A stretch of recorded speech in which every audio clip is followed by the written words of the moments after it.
Pinasasalamatan ka namin, O Diyos, sa buhay na ito, sa lahat ng nagaganap sa mundo ito, na alam namin hindi mo kami pinababayaan. Lagi kang nakagabay sa amin. Lagi kang nandyan sapagkat ikaw ay nagmamahal sa amin. Diyos, dalangin po namin sa gabi ito'y tumilos ka ng may kalakasan. Ang mga kahanga-hanga mong gawa ay aming inaasahan mo. Lalo na po sa mga kapatid na naapektuhan ng mga pandemic ito, Lord God. Silang mga nahihirapan, nasa bahig ng karamdaman.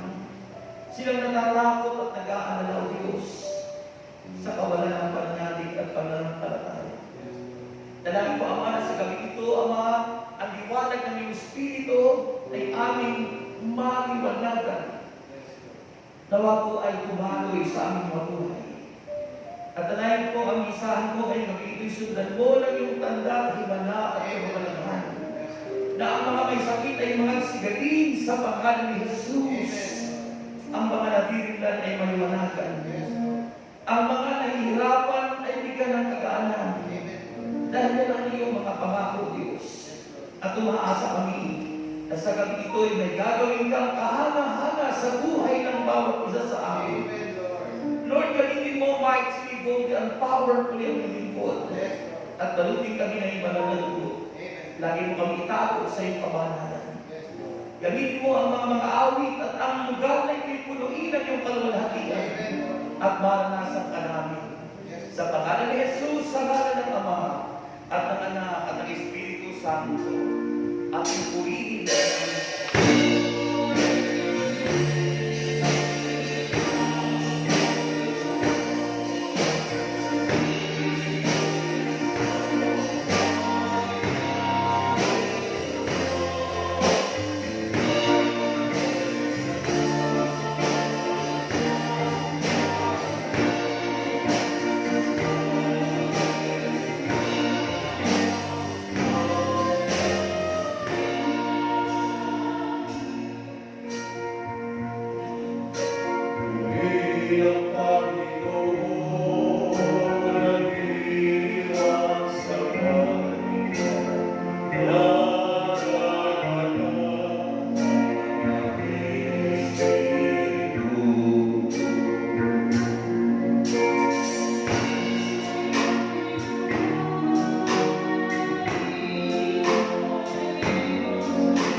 Ngayon lang ba nalasin yung mga ayan. Kahit ganito lang karami milyon ang nakikinig ngayon sa atin. Amen.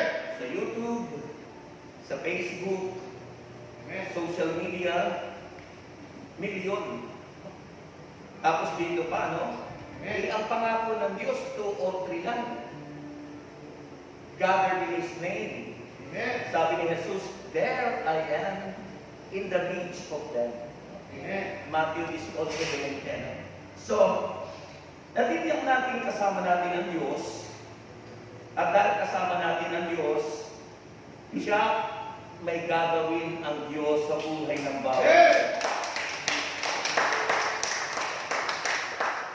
Sa panahon ng pandemya, ang daming mga nagrereklamo, ang daming hinahanap, ay naghahanap ng ayuda. Alam niyo, kami ay nakalista sa ayuda.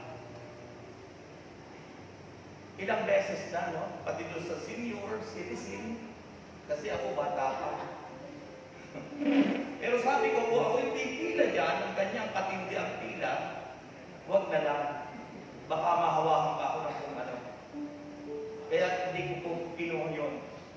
At yun sa akin sa senior, saka doon sa form na lang nandun sa bahay. Kasi ang mapapala natin kung mapapahamon naman ang ating kaluhan. So maraming naghahanap ng kung ano-ano. May naghahanap ng asawa kahit matanda na. Isipin mo. Meron akong nakilala, 80 years old na. May boyfriend na bata pa. At ang sabi, di na nahiya minsan na nagtanong na kung pwede na raw silang mag-sex. Sabi ko, anong isip ang nangyayari sa buhay ng tao ngayon? May edad na. Pagkatapos, ang daming hinahanap ng tao ngayon. Ngayon, maraming nagreklamo dahil walang trabaho. Naghahanap ng trabaho. Hanap buhay. Iba't iba ang hinahanap ng tao. May hinahanap ang kaligayahan. May hinahanap ang kanilang kapahamakan. Subalit masarap yung maghanap ng buhay na wala hanggan. Amen. Sabi kasi ng Proverbs chapter 8, verse 17. Sabi dito sa wikang English, I love those who love me, and those who seek me find me. Sabi ng banal na kasulatan, Proverbs 8:17. Sabi sa Tagalog, sa Pilipino, mahal ko silang lahat na sa akin nagmamahal. Kapag hinahanap ako ng masikap, tiyak na masusulpungan. Amen. Amen. Nagmamahal ba tayo sa Diyos? Sino sa inyo nagmamahal sa Diyos? Ang nagmamahal sa Diyos, sinasabi natin, ano madalas? Di kita makipagpapay sa anumang bagay sa daigdig. Amen. Let's worship the Lord. Hallelujah. Raise up your hands to God. Thank you, Jesus. Thank you, Holy Spirit.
sakit. Amen.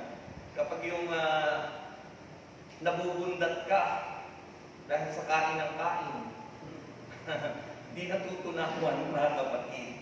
So, pwede na po kayong maupo sa napakagandang presensya ng Diyos. And we welcome the presence of the Holy Spirit in our midst, mga kapatid Kristo. Tulad po ng sinabi ko, no? Unang-unang sinabi ng banal na kasulatan, kailangan natin hanapin ang Diyos at ang kanyang katuwiran at kabanalan, di ba, no? Amen. Sabi ng Matthew 6:33, but seek ye first the kingdom of God. First yun, no? Una. Laging uunahin ang Diyos. Kasi pag hindi natin inuna ang Diyos, inihuli natin ang Diyos, mayroong return yan sa atin, may balik sa atin. Ano? Kaya mahalaga po yung nauunawaan natin yung Biblia, yung salita ng Diyos. Sabi ni Propeta Hosea, doon sa Hosea 4:6, my people are perished and destroyed for their lack of knowledge. Ano? Kapag kulang tayo sa kaalaman patungkol sa salita ng Diyos, may kapahamakan dulot yun sa atin. Kaya mahalaga po yung naunawaan natin yung salita ng Diyos, hindi lang pinakikinggan. Hindi lang pinakikinggan, inuunawa dapat yun. Pinag-aaralan mabuti, pinagninilayang mabuti ang salita ng Diyos, mga kapatid. Kaya nga sabi doon sa Matthew 6:33, but seek ye first the kingdom of God and His righteousness. The kingdom of God, the kingdom of God is God. Amen? Amen. Kasi, hindi naman pwedeng maging kingdom kung wala yung king. Kaya yung King of Kings and the Lord of Lords, it's our God. His name is Jesus, mga kapatid. Kaya, sa sinabi ng Bible, unahin siya. Seek ye first the kingdom of God and His righteousness. Yung kanyang katwiran, yung kanyang kabanalan, and the promise of God, and all these things shall be added unto you. Lahat ng bagay, lahat ng ating pangailangan, di ka magkukulang. Di ka magkukulang kapag inuna natin ang Diyos. Amen. Maliwanag po yun, ano? Kaya pag inunawa mo, bakit gusto ng Diyos na unahin natin siya? Because He is the supplier of everything. He is our life. Siya yung buhay natin. John 14:6, I am the way, the truth, and the life. So, pag hindi huli natin yon, nawala yung buhay, patay ka. Di ba? So, mahalaga po, unahin ang Diyos. Sabi ng iba, ang hinahanap, hanap buhay. Madalas sinasabi ng Servant Leader na aking minamahal na puno lingkod, ano? Maraming naghahanap ng hanap buhay. Job ang hinahanap, hanap buhay, pero dapat hanapin muna yung isipin mo sa Tagalog, hanap buhay. Sino yung hinahanap mo? Buhay. Kaya sabi naman sa Proverbs, I love those who love me, and those who seek me, find me. Yung nagmamahal sa Diyos, minamahal niya, at yung naghahanap sa Kanya, masusumpungan siya. Amen.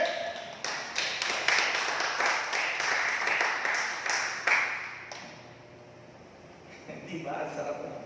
Pag inunawa mo, ano? Kasi may mga nag-aaral ng Biblia o nagbabasa ng Biblia, hindi inuunawa yung salita ng Diyos, mga kapatid. Sabi po ng preaching ni Paul doon po sa Athens, doon sa Atenas, mga kapatid. Doon po, sabi nito sa sulat sa Aklat ng mga Gawa, Acts chapter 17. Sabi ko habang sina Silas at Timoteo hinihintay ni Pablo sa Atenas, napansin niyang puno ng mga diyos-diyusan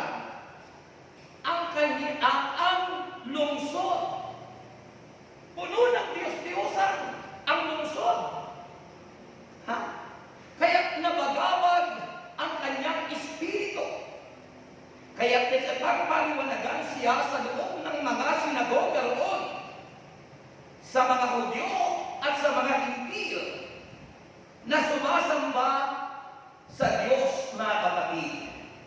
At sa sino mang makatagpo niya sa liwasang bayan araw-araw, nakipagtalo rin siya sa kanya ang ilang mga pinusupong Grego. Alam mo, ang mahilig makipagtalo, yung makipagdebate, yung mga pinusupo.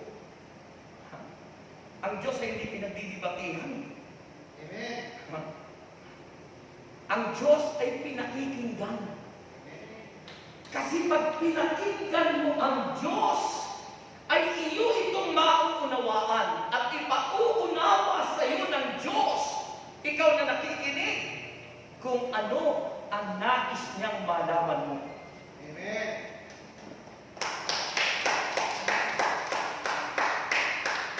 Kaya ang Diyos hindi pinagdidibatehan yan, pinakikinggan yan.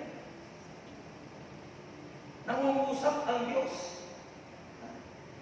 Makinig ka ng mga debate. Marami sa YouTube niya, nagdidebate sila. Dumating sa iyo, naiinis ka na minsan eh. Anong spirit yung dating, yung hatid sa iyo kapag naiinig ka ng debate? Ano yung spirit na dumarating sa iyo kapag naiinis ka? Evil yun. Hindi yun the Holy Spirit, hindi ang Espiritu ng Diyos, mga kapatid. Kaya makita niyo po, sabi dito, nakipagtalo rin sa kanya ang ilang mga pinusupong Grego na mga Epicurios at Stoiko. Ano ba ang sinasabi sa atin? Nagmamarunong na yan, sabi ng inan. Ang sinasabihan ay sila Pablo. At ang sabi naman ng iba, nangangaral yata tungkol sa ibang mga Diyos. At sinabi nila yun dahil nangangaral si Pablo tungkol kay Jesus. Sino ang pinangangaralan ni Pablo? Mga taga-Atenas at mga tao nandun, may mga Hudyo at may mga Grego at mga lugar na kung saan ang Athens ay punong-puno ng mga idolatry o mga Diyos-Diyosan. So, ibig sabihin, hindi nila tunay na sinasamba yung Diyos na totoo. Sa halip, sabi doon sa awit, yung tunay na sumasamba sa Diyos, di kita maipagpapalit sa anumang bagay sa mundong ito. Pero itong mga taong ito, sino ang kanilang sinasamba? Kaya anong ginawa ni Paul? Verse 22, tumayo si Pablo sa harapan ng kapulungan ng Areopago at nagsalita, mga taga-Atenas, napapansin kong kung kayo lumos na napaka-religyoso sa maraming bagay, sapagkat sa paglalakad ko sa lungsod at pagmamasid sa inyong mga simbahan, sinasamba, nakakita ako ng isang dambana na may nakasulat, sa Diyos na hindi kilala, ang Diyos na inyong sinasamba, kahit hindi ninyo nakikilala, ang siya kong ipinahahayag sa inyo. Sipin mo yung nakasulat sa kanilang simbahan, yung Diyos nila hindi nila nakikilala. Mahirap kapag ikay sumasamba sa Diyos na hindi mo kilala. Amen. Dapat kinikilala mo muna. Ha? Pag ikay nag-asawa, nagpakasal ka sa hindi mo ganap na nakilala, magtatagal kaya ang relasyon nyo? Hindi. Kaya ang sinabi ni Paul, nagpatuloy si Paul, at ano sabi niya? Ang Diyos na inyong sinasamba, kahit hindi ninyo nakikilala, ang siya kong ipinapahayag sa inyo. Ang Diyos na gumawa ng sanlibutan at lahat ng naririto ay ang Panginoon ng langit at ng lupa at hindi naninirahan sa mga templo ginawa ng tao. Narinig niyo? Amen. Narinig niyo po. Amen. Sabi rito, Pakinggan niyo ito. Ha? Sabi dito, ang Panginoon ng langit at ng lupa at hindi naninirahan sa mga templong ginawa ng tao. Sino ito yung Diyos na ating sinasamba? Bakit ang tinutukoy po ng Biblia na templong hindi ginawa ng kamay ng tao ay ang ating katawan? Ang ating katawan, sabi ng 1 Corinthians 3:16, hindi nyo ba nalalaman na inyong katawan ay templo ng Diyos na naninirahan sa inyo? Parurusahan ng Diyos ang sino mang magwasak ng templo yan. At kayo, ang templong yan, wika ng banal na kasulatan. Amen. So, tinutukoy dito ni St. Paul sa kanyang preaching, ang Diyos ay nananahan sa puso ng tao. That's why we need to seek Him with all our hearts, kasi gusto ng Diyos na ito, sa puso natin siya lumulog. Sa puso natin siya manahan. Amen. Para yung ugali natin ay maging maayos. Amen. Amen. Amen. Kaya sabi ni Paul, ang Diyos na gumawa ng sanlibutan at lahat ng naririto ay ang Panginoon ng langit at ng lupa at hindi naninirahan sa mga templong ginawa ng tao.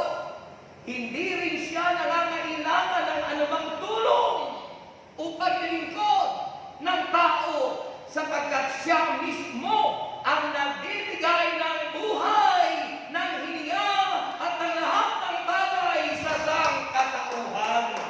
Amen.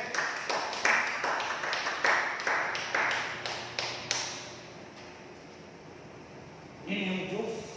At ang sabi dito, mula sa isang taong nilikha niya ang lahat ng lahi sa buong mundo. Ang tinutukoy ay si Adan at si Eva. Itinakda niya sa simula pa ang kanilang panahon at hangganan. Ginawa niya iyon. Ito, pakinggan niyo. Ginawa niya iyon upang hanapin nila ang Diyos. Amen. Ginawa nila yun upang hanapin nila ang Diyos. Baka sakaling sa kanilang paghahanap, siya ay matagpuan nila. Ngunit ang totoo, hindi naman siya talagang malayo sa bawat isa sa atin, sapagkat nakasalalay sa Kanya ang ating buhay, pagkilos at pagkatao. Purihin ang Panginoon. Hindi naman talaga nawawala. Hindi naman talaga nawawala ang Diyos. Ang ibig sabihin lang ng Panginoon na seek Him with all our hearts ay dahil tayo yung lumayo sa Kanya. Ipinagpalit nila ang Diyos sa ibang mga Diyos-Diyosan.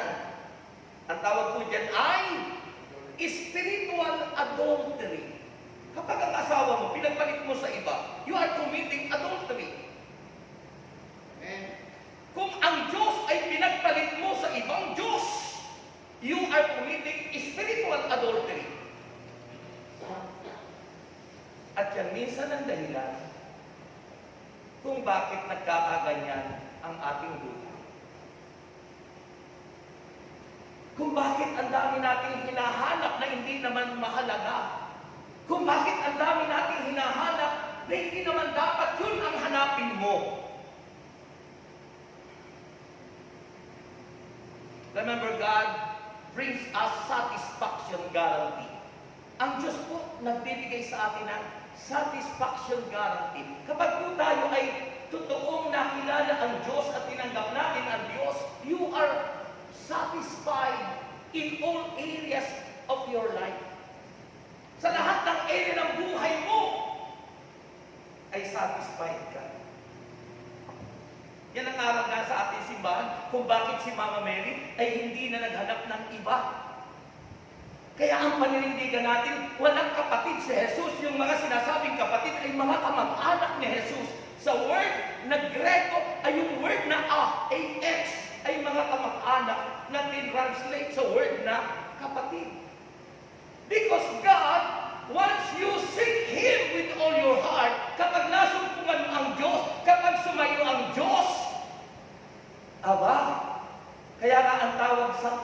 kay Mama Mary ay full of grace.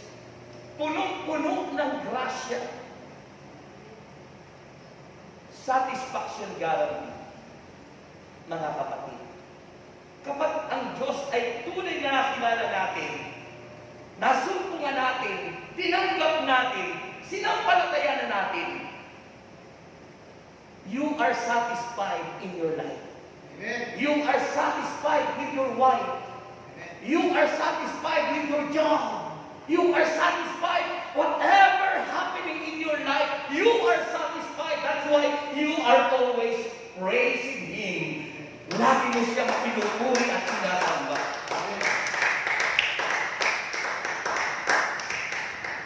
Yung po ang tunay.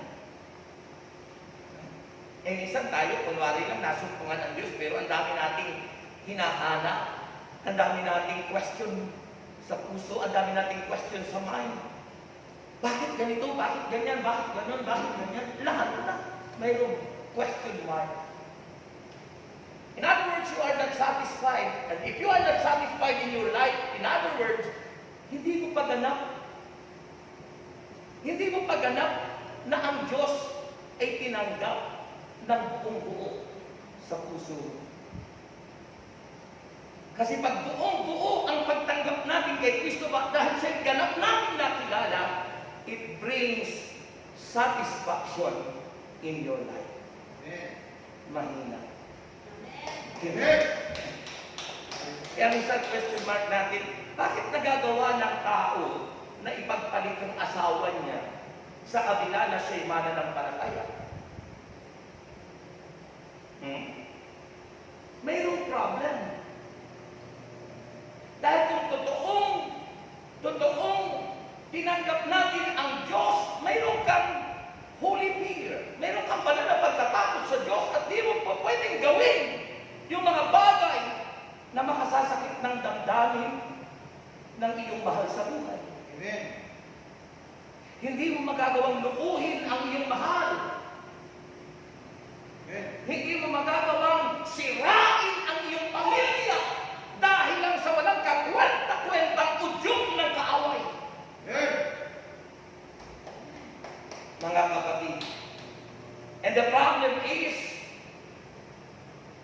it is not truly that you seek the Lord with all your heart. Hindi totoong na nasumpungan mo at tinanggap mo ng buong puso ang Diyos.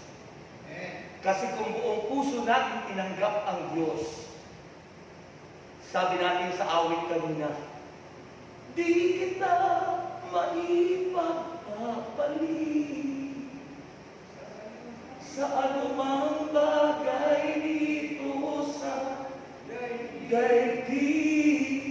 Diba? Sabi doon sa awit eh, di ko kayang malayo sa'yo. Yun. Ibig sabihin nun, nagiging maayos yung karakter natin. At dahil sa maayos na karakter, pag-uugali ng tao, ay nasusunod mo yung kanyang kalooban. Yung kalooban niya ay ang kanyang salita. Amen. Na pag sinabi ng salita ng Diyos sa 10 utos, do not commit adultery. Do not murder. Ibig sabihin, nagagawa natin. At pag yun nagagawa mo, that's the evidence that truly you seek God with all your heart. Amen. Purihin ang Panginoon. Amen.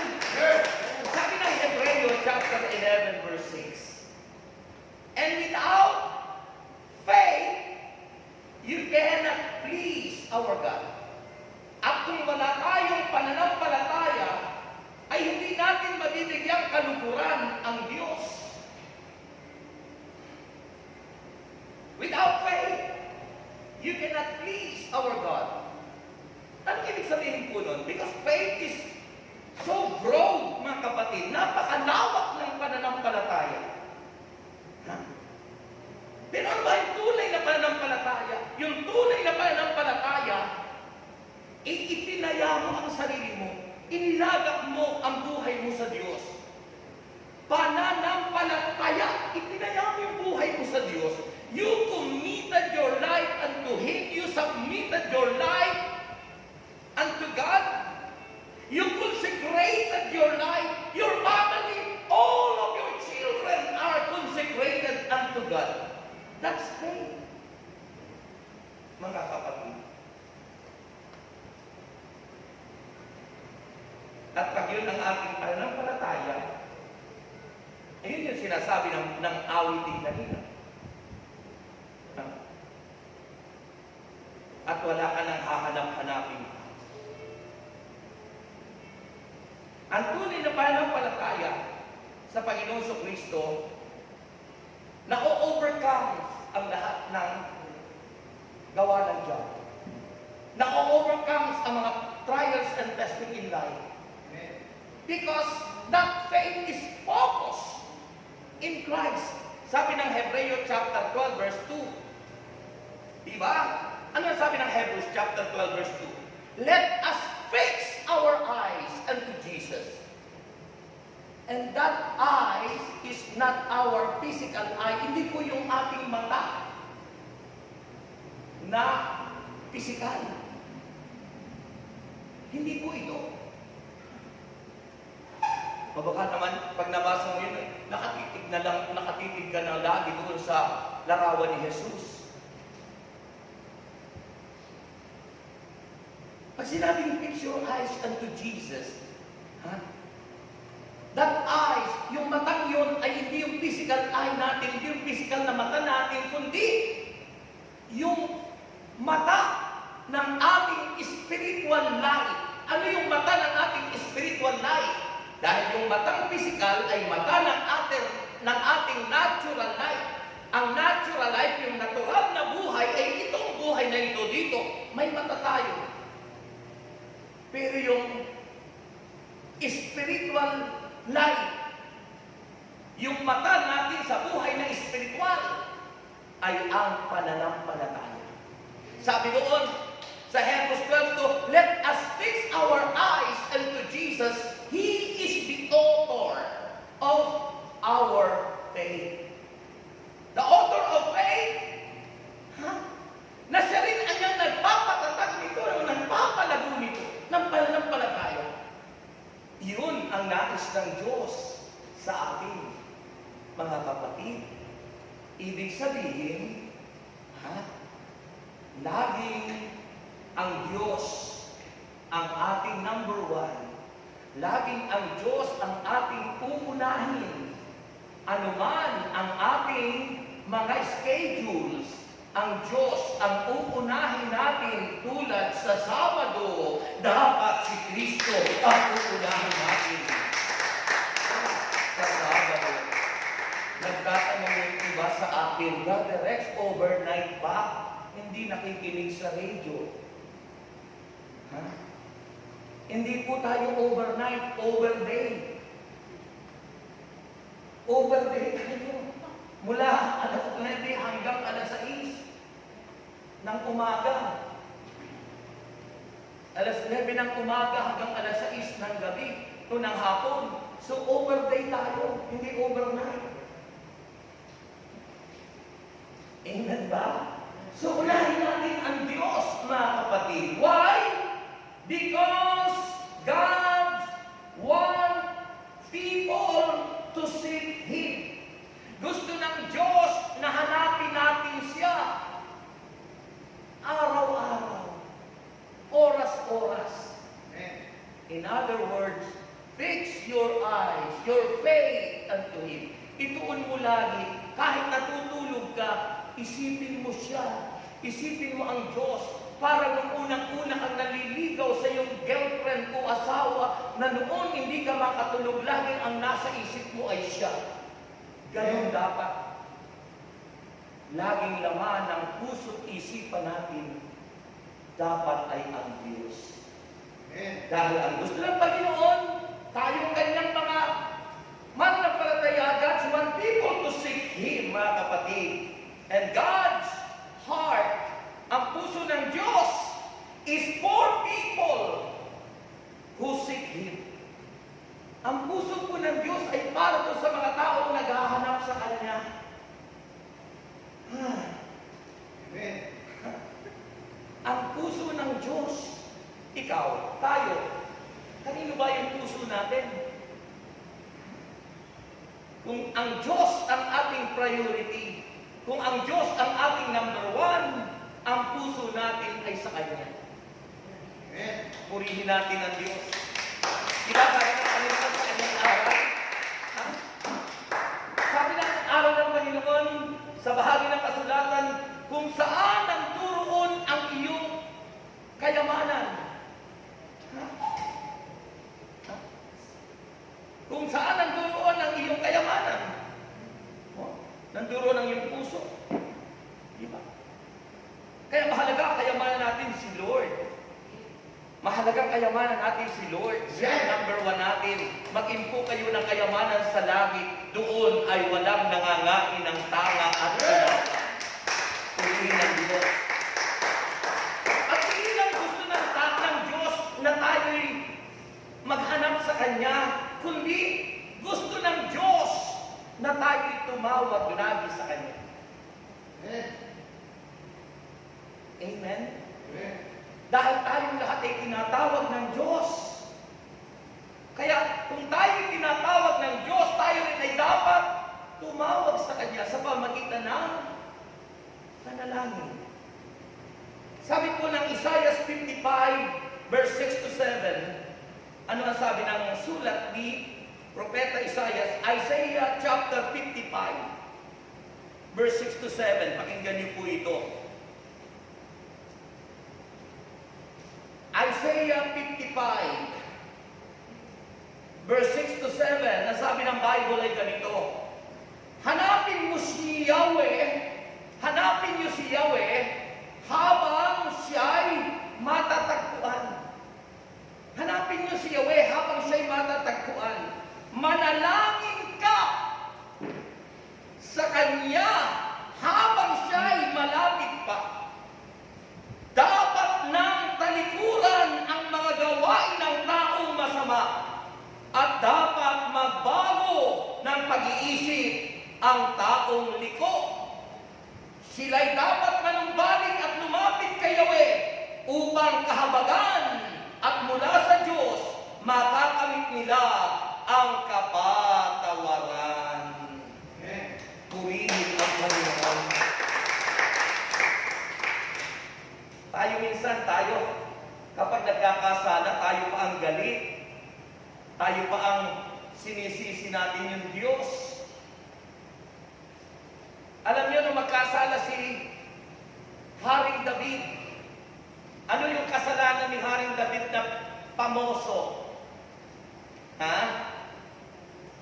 Yung siya ay umibig kay Bathsheba, na itong si Bathsheba ito ay asawa ng kanyang mataas na may tungkulin sa sundalo niya.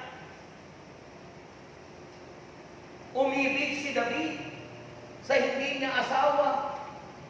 Ha? At nang siya'y umibig at nagkaroon ng relasyon, ha? Itinago. Akala ng tao minsan hindi mabubunyan. Sabi ng Biblia, walang lihim na di mabubunyan. Kung ano yung ating ginawa sa dilim, ay kanyang ilalantad sa liwanag. Kung ano ang ating sinabi sa dilim, ay kanyang isisigaw sa liwanag. Kaya hindi po nalihim ang ginawa ni David. Kahit na ang ginawa niya, si Urias na asawa ni Bathsheba, ay pinadala sa labanan para siyang manguna ron, para ang intention niya ay mamatay sa gera, sa labanan. At yun nga ang nangyari. Mga kapatid, pero bago nangyari yun, ha? Pinauwi niya kasi, siyempre, may laman na yung tiyan ni Bathsheba. May nangyari na. May nangyari na, kapatid. So, nung may laman na, pinauwi niya si Urias para palabasin na ang magiging tatay dinadala ni Bathsheba ay si Urias, yung asawa niya. Kaso, kapag itong si Urias, bawal tumabi, makipagsiting, makipag-sex kapag nasa gera.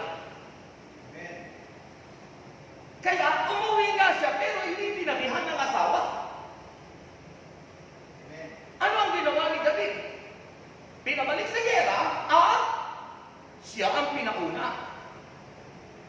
para lang pagtakpan ang kanilang ginawang kasalanan.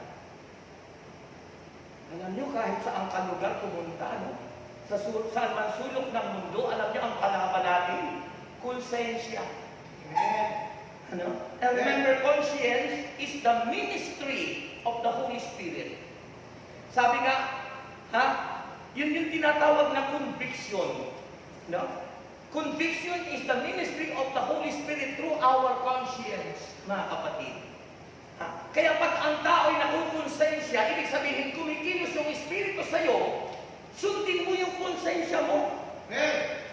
At pag sinunod mo yun, mga kapatid, nabibigyan mong kaluguran ang Diyos. Amen. So, mga kapatid, yun minsan ang kalaban natin. Kapag tayo may kasalanang lihim, kapag tayo may ginawang di tama, malalantad at malalantad yan. It because our secret agent is the Holy Spirit. Ibubulgar yan, ilalantad yan ng Diyos. Amen. Mga kapatid, kaya anong ginawa ko kay David? Mga kapatid kay Kristo, namatay si Urias sa gera at ginawa na niyang asawa si Bathsheba. Pero tingnan niyo po, yung naging bunga ng kanyang kasalanan na bata, namatay. Dahil doon, tinanggap ni David sapagkat ang wika niya, iyon ang kabayaran ng kasalanan kanyang ginawa. Amen.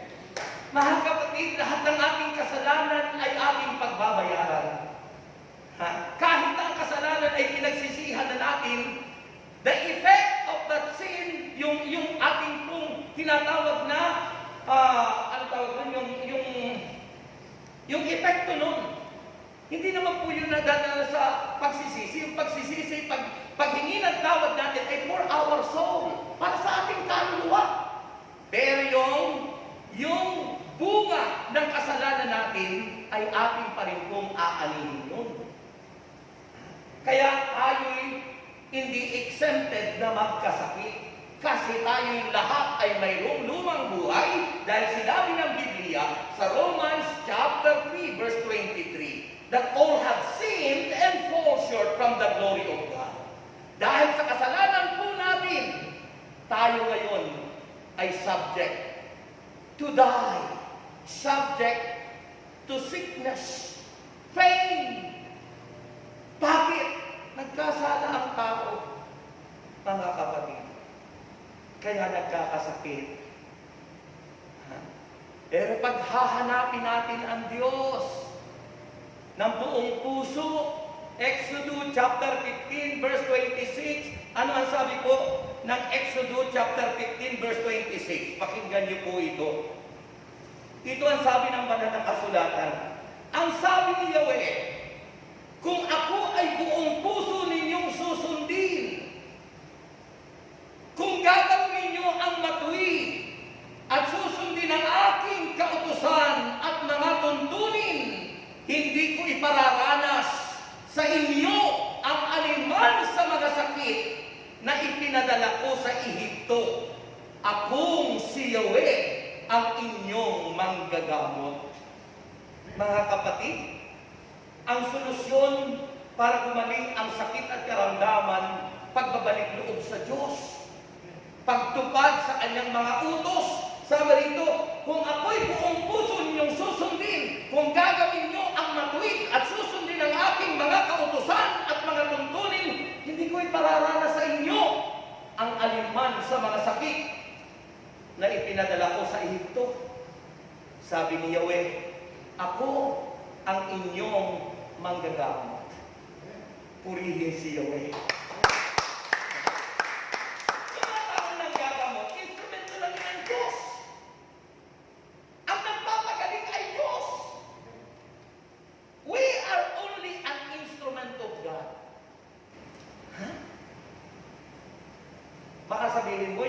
mo, ikaw ang gumawa. Diyos ang gumawa nun, ikaw lang yung instrumento nun, kaya nagkaroon ng anak ka.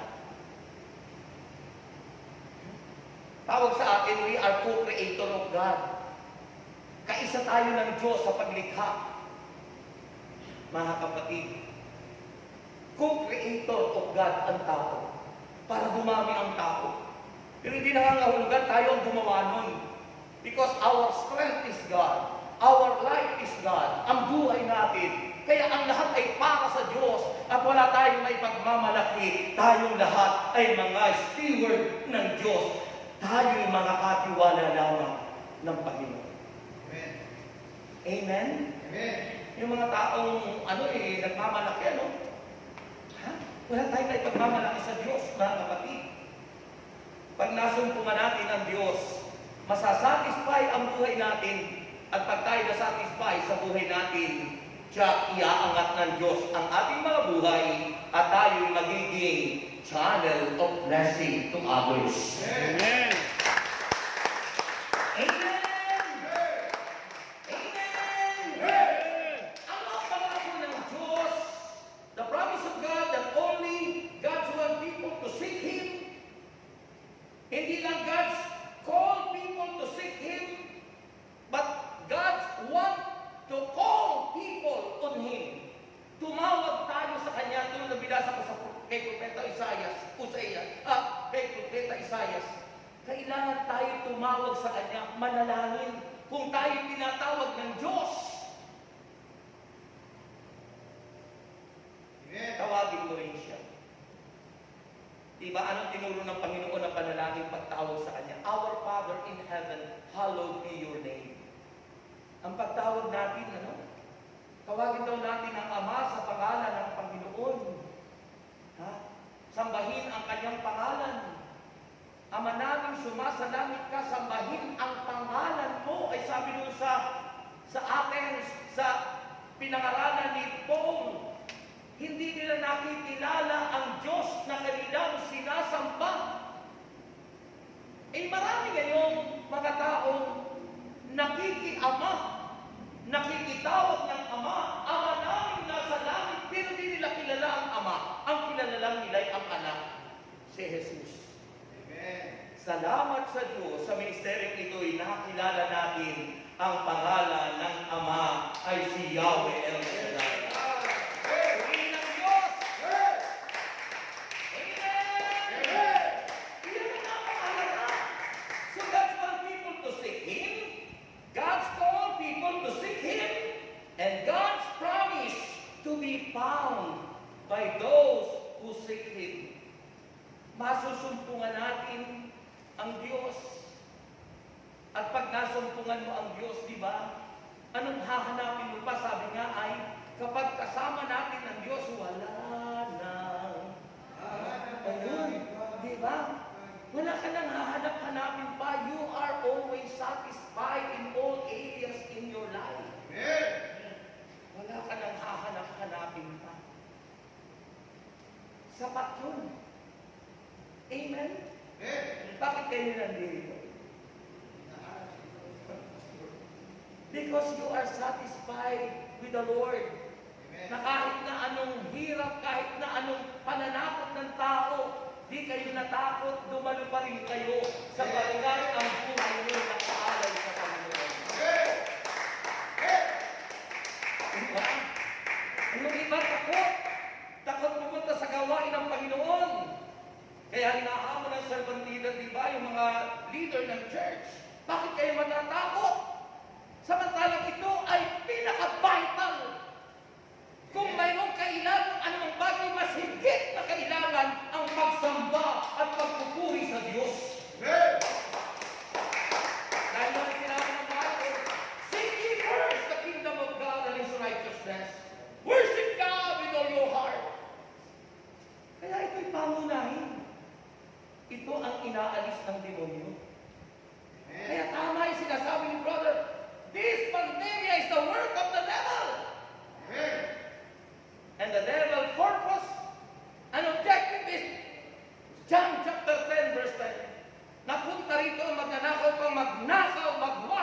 pumatay. Ngunit si Yahweh pinuntahan natin dito, si Kristong ating Panginoon ay nagbibigay ng buhay. Buhay na walang hanggan ang alok ng ating Panginoon.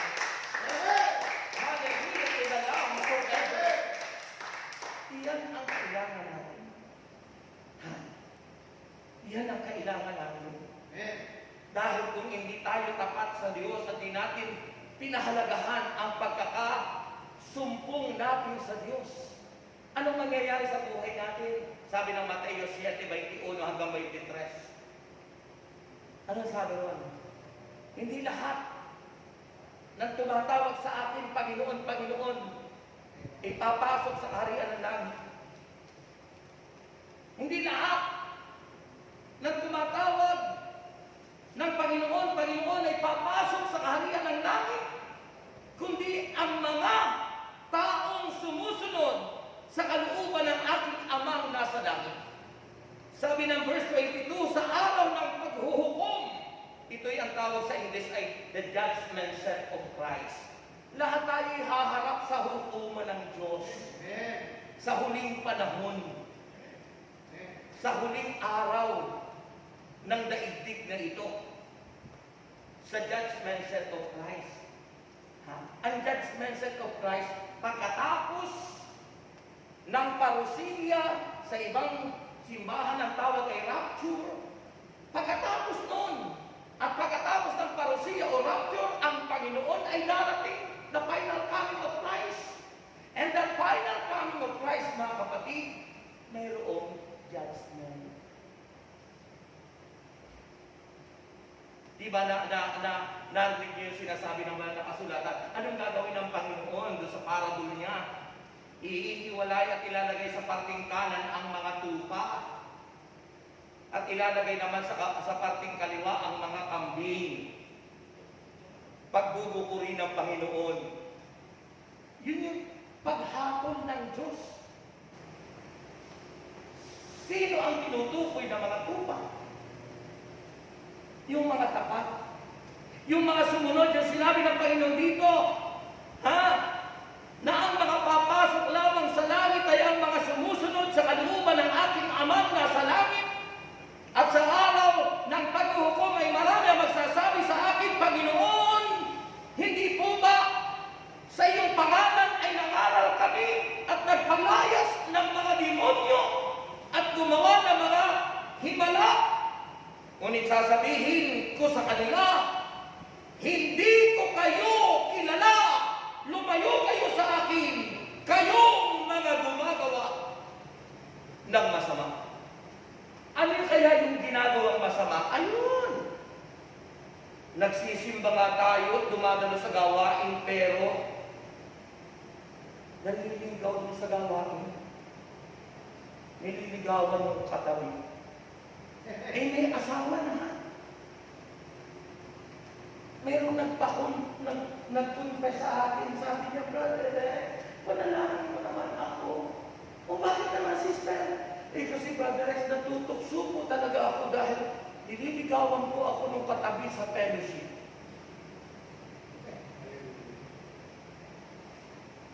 Nililigawan. Eh, may asawa na yung lalaki. Hindi ba ganyan ang karamihan? Nakakahiya, di ba? Hindi lang sa nakakahiya, ano ang mangyayari sa akin on the last day? Sabi ng Panginoon, lumayo kayo sa akin, kayong mga gumagawa ng kasamaan. Mga kapatid, ang pagdalo sa fellowship ay paghahanap sa Panginoon. At kung nasumpungan na natin ang Panginoon, ito'y pagpapalago sa pananampalataya. Ito'y pagiging matured natin, yung tayo'y matuto na ang masama ay ating alisin at ituwid ang baluktot. Yun ang kailangan sa fellowship. Hindi yung nasa fellowship tayo, pero ang ginagawa natin, kasamaan. Sabi nito ng Panginoon, lumayo kayo sa akin, kayong mga gumagawa ng kasamaan. Mga kapatid Kristo. Sumaliwanag ang sinasabi ng banal na kasulatan, mga minamahal kong kapatid. Hindi lang gusto ng Diyos na hanapin natin siya, kundi gusto ng Diyos na tumawag tayo sa Kanya dahil tayo Kanyang tinawag. Come to me, sabi ni Jesus in Matthew 11:28. Come to me, all of you who are heavy laden and burdened. Sa panahon ng pandemya, marami ang nabibigatan, marami ang nabiriglan at marami ang nahihirapan. Ngunit sabi ng banal na kasulatan, lumapit kayo sa akin, kayong lahat na napapagal, kayong lahat na nahihirapan, kayong lahat na naghihintay ng biyaya mula sa tao. Bibigyan tayo ng Diyos ng biyayang hindi nauubos sa mga siyang may-ari ng lahat sa buhay natin.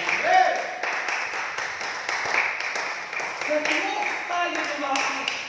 Sa Diyos tayo umasa. Pray unto God. Tumawag ka sa Kanya. Manalangin ka. Amen. Sabi ng John chapter 15, verse 7. Ang sabi ng banal na kasulatan, if you remain in me, kung mananatili kayo sa akin, if you remain in me and my words remain in you, kung mananatili kayo sa akin at mananatili sa inyo ang mga salita ko, sabi ng Panginoon, ask whatever you wish. Hingin nyo na ang inyong maibigan, sabi ng banal na kasulatan, at ito'y ibibigay. Ipagkakalungkot sa atin ng Diyos. So, hindi lang tayo tinatawag ng Diyos, kundi gusto ng Diyos na tayo ay tumawag sa Kanya. Makipag-usap tayo sa Diyos. Hindi yung kung sino-sino kinakausap natin. Wala kang mangsaing, wala kang pagkain. Sino ang kakausapin mo? Yung barangay tanod mo?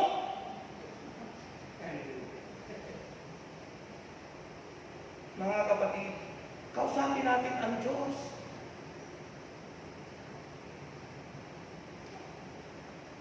Si Haring Hezekiah, kung inyo pong nalalaman. Si Haring Hezekiah po, sabi ni Propeta Isaias sa kanya, sabi ni Yahweh, mag-ayos-ayos ka na sapagkat mamamatay ka na. Mamamatay ka na. Sinabi ni Yahweh kay Propeta Isaias na sabihin kay Haring Hezekiah na siya'y mamamatay na. Anong ginawa po nung makarating sa kanya ang balita? Hindi po siya nagalit kung kani-kanino. Tayo, pag mayroong balita, kanino tayo magagalit? Kay barangay captain, kay mayor, kay presidente, kung kani-kanino. Lahat na yata ng tao galit kay presidente. Hindi ba alam na pag may nangyari sa presidente, tayong lahat apektado? Amen. Ganun ang tao eh. Galit kung kani-kanino. Aba, si Haring Hezekiah po hindi nagalit kung kanino. Ano ang ginawa niya? Lumuhod sa harap ng dingding. Umiyak, nanalangin, tumawag sa Diyos. Ipinaalala niya kay Yahweh na sinabi niya, Yahweh, hindi po ba ganito ang ginawa ko sa iyo? Mabuti po akong tao at ginawa ko po ang lahat-lahat ng ito. Umiyak siya sa Panginoon. At yun ay narinig ng Diyos. Kung tayo tinatawag ng Diyos, ang Diyos ay naghihintay na tayo ay tumawag sa Kanya. Amen. Mga kapatid, God's called people to seek Him, but God wants us to call unto Him. Tumawag tayo sa Kanya in prayer. Alam niyo po, muli niyang kinausap si Propeta Isaias. Kinausap ni Yahweh. At ang sabi ni Yahweh, bumalik ka doon at sabihin mo kay Haring Hezekiah, narinig kong lahat ang iyong mga daing at ang iyong pag-iyak. At sabihin mo sa kanya, bibigyan ko pa siya ng extension, mabubuhay pa uli siya ng 15 taon. Purihin ang Diyos.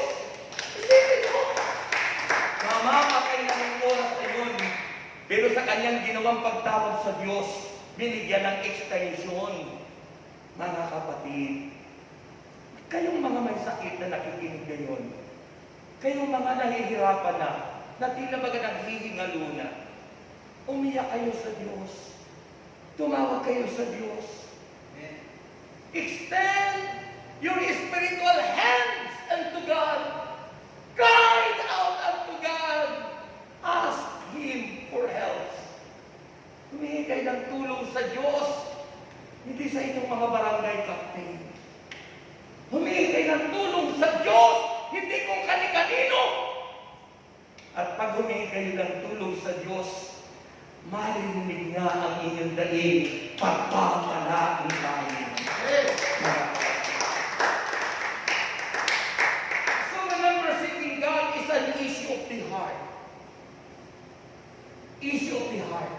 Kung tayo ngay dasal ng dasal, pero ang laman naman ng ating puso ay mga sama ng loob, galit, puot at hinanakit. Umiiyak ka nga sa harapan ng inyong altar, pero hindi iyak para sa Diyos, kundi iyak ng pagre-rebelde. Baliwala lahat yun. Kaya nga ang paghanap sa Panginoon, it is an issue of the heart.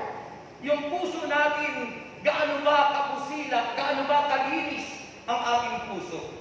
Baka punong-puno yan ng hinanakit, punong-puno yan ng tampok, punong-puno ng galit, inggit, mga espiritu na di nakikita pero yun ang laman ng puso natin. Mga kapatid, yan ang balakid at hadlang sa paglapit natin sa Diyos, mga kapatid. Remember that seeking God begins in the heart. Nag-uumpisa po sa puso natin. Sabi ng binasa ko kanina sa Exodus chapter 15, kailangan po wholehearted, buong puso. Hindi po kalahati, hindi po one-third, hindi po one-half, hindi 99.99%, kulang pa rin yun ng 0.01. Kailangan po 100% na ibinibigay mo ang sarili mo. Seeking God and His kingdom is the priority of life. Yun po ang pamunahin sa buhay po natin. The priority of your life is to seek God with all your heart. Seek ye first the kingdom of God and His righteousness. And the promise, all these things shall be added unto you. Amen. Iyan ang nais ng Panginoon. Amen. Ito'y naganap sa buhay ko. Kaya, ang buhay ko, wala na akong hahanap-hanapin pa. Mga kapatid, that even in the time of pandemia, nagiging kaming channel of blessing for others. Amen. Mga kapatid, masarap kapag tayo nasa Panginoon. Kahit dumating ang maraming pagsubok, patuloy ka pa rin biniyaan ng Panginoon. Patuloy ka pa rin pagpapalain ng Diyos. Amen. Mga kapatid, kagabi, ilang beses kong ipinanalangin, sabi ko, Lord, bigyan mo naman kami ng supplier. Kasi po, yung products nga po namin, yung jar ng Rabano, ang mamahal. Ha? Yung dating 4 pesos plus, may 8 pesos, ang mamahal. Sabi ko, Lord, dumaing ako sa Panginoon. Kinagat ko na sana yung at ready for delivery, yung 750. Pero, yung kilos ng Spirit, hindi ako mapakali, hindi ako nakatulog. Binuksan ko ang internet, nag-search ako. Alam nyo, yung udyok ng Espiritu, kagabi, ibinigay yung the best supplier. Alam nyo, kanina ang aga-aga kong idiniposit yung payment at kanina rin i-deliver yung 10,000 peraso ng jar. Alam nyo, ang halaga nun, 98,000. Mga kapatid Kristo, biyaya ng Panginoon na ang Diyos ay tumutugon kapag tayo'y dumadaing, kapag tayo'y nangungusap sa Kanya. Yun ang kagandahan kapag tayo may malinis na puso, hindi balakid kapag tayo nagdarasal. Amen po ba? Amen. Kung kayong mga humihingi ng inyong mga gustong maging lifetime partner, maraming namumroblema sa lifetime partner nila. Nung nagpakasal, na problema na nila. Bakit? Hindi bunga ng panalangin. Pero, pag bunga ng panalangin ang mahal mo sa buhay, aba, Mga kapatid, lagi kang mag-pray na, Lord, huwag mo pong hayaan na mapahamak yung aking wife. Mahal na mahal ko po siya, ingatan mo po siya, balutin mo po siya. Bakit? Bahagi ng buhay mo, bunga ng panalangin.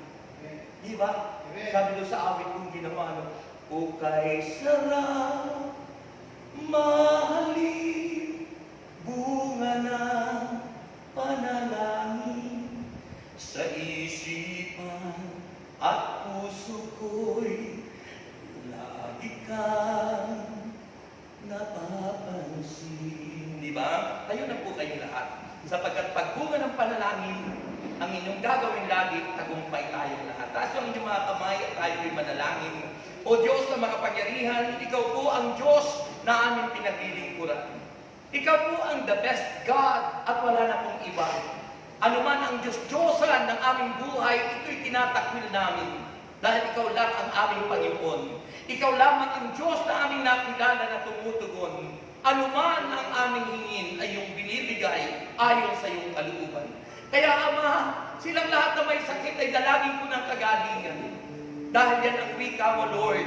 Kung buong puso ka namin hahanapin at susundin, Panginoon, maging ang iyong mga utos ay buong puso namin susundin at ang iyong tuntunin. Hindi mo ipararanas ang anumang uri ng sakit at karamdamang pinadala mo sa Ehipto, sapagkat ikaw ang dakilang manggagaling.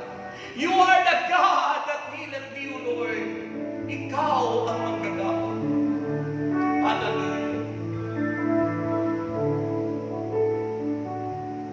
Yes, Lord. Thank you, Jesus. Thank you, Holy Spirit.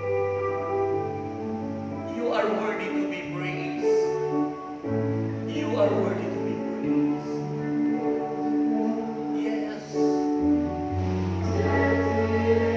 Amen. Amen.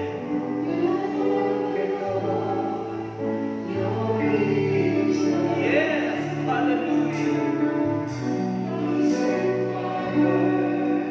Everything sees, I am the Lord, your leader. I am the God. I am the God that willeth thee. I am the Lord, your healer. I send my word and heal your disease. I am the Lord, your healer. You are the God. You are the God that willeth thee. You are the Lord, my healer. You send your word and heal my disease. You are the Lord, my Panginoon, Ikaw ang Diyos na magkakamo. Ikaw ang Diyos ng langit at lupa. You are the God that healeth thee. Nagpapagaling ng lahat ng uri ng karamdaman. At dalangin ko po, Panginoon, ang kagalingan ng lahat ng may sakit. Ang lahat ng nahihirapan. Ang lahat ng apiktado, Lord God, ng sugat, virus na ito. I claim for their healing. I claim for their healing, Lord God. Yes. Hallelujah. You are the God that healeth thee. You are the Lord, my healer.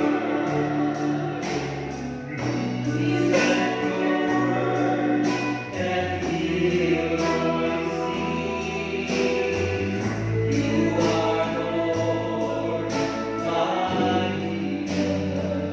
You send your word. You send your word and heal my disease.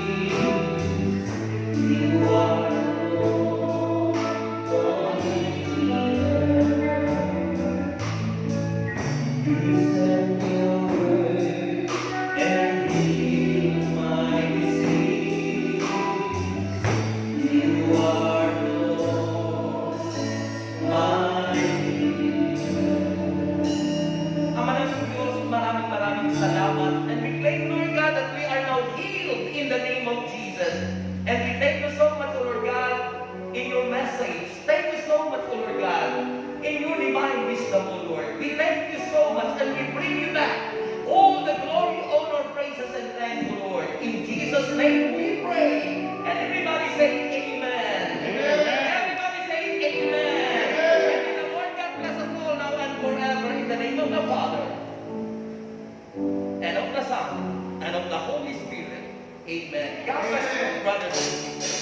Amen.